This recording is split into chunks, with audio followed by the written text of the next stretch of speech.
New sponsor by Lords furniture জগতের এক উজ্জ্বল নাম।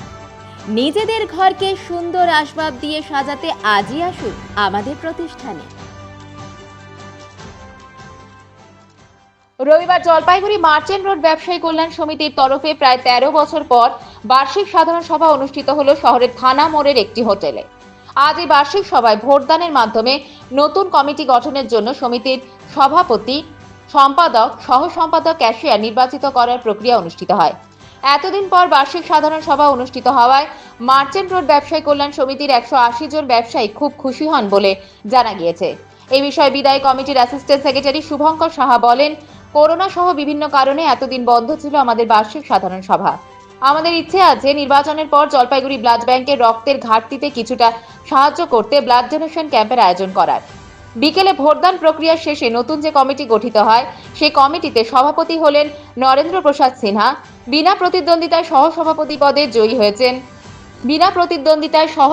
পদে জয়ী হলেন ধরম পাসওয়ান, সম্পাদক শুভঙ্কর সাহা পাপাই, সহ সম্পাদক সুনীল কুমার সরোগী বাবলু, ক্যাশিয়ার প্রলয় চৌধুরী গদাই।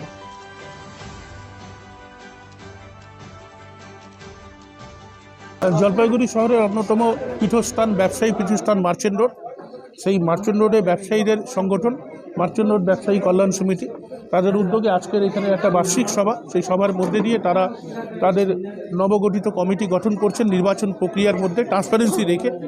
আমি দেখে অত্যন্ত খুশি হলাম, প্রত্যেকে স্বতঃস্ফূর্তভাবে অংশগ্রহণ করেছে। আগামী দিনে ব্যবসায়ী বন্ধুদের স্বার্থে কাজ করবার লক্ষ্যে তারা একত্রিতভাবে একটা ট্রান্সপারেন্সি পদ্ধতিতে একটা নতুনভাবে তারা নতুন কমিটি গঠন করছেন। আজকে মার্চেন্ট রোড ব্যবসায়ী কল্যাণ সমিতি এর অ্যানুয়াল জেনারেল মিটিং হচ্ছে। এর প্রেসিডেন্ট, সেক্রেটারি, ভাইস প্রেসিডেন্ট,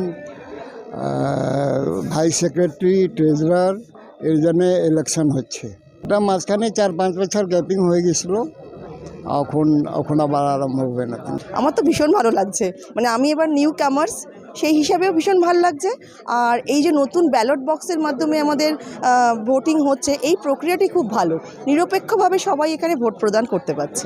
2013-তে হয়েছিল লাস্ট, তারপরে কিছু কমিউনিকেশনের প্রবলেমের জন্য আমাদের এই এজিএম, এই যে করোনা ছিল, এই জন্য এজিএমটা বন্ধ ছিল। আবার 2025-এ এজিএমটা হলো। আর সমস্যা কিছু হয়নি। যারা বিদায় কমিটিতে ছিল তারা খুব ভালোভাবে এটা পরিচালনা করেছে। আমরা প্রথমে আমাদের ইচ্ছা আছে, যদি মানে কমিটি সব ঠিকঠাক হয়ে যাওয়ার পরে আমাদের প্রথম ইচ্ছা আছে একটা ফার্স্টে ব্লাড ডোনেশন ক্যাম্প করার, কারণ রক্তের সমস্যা সবসময় জলপাইগুড়িতে লেগেই থাকে।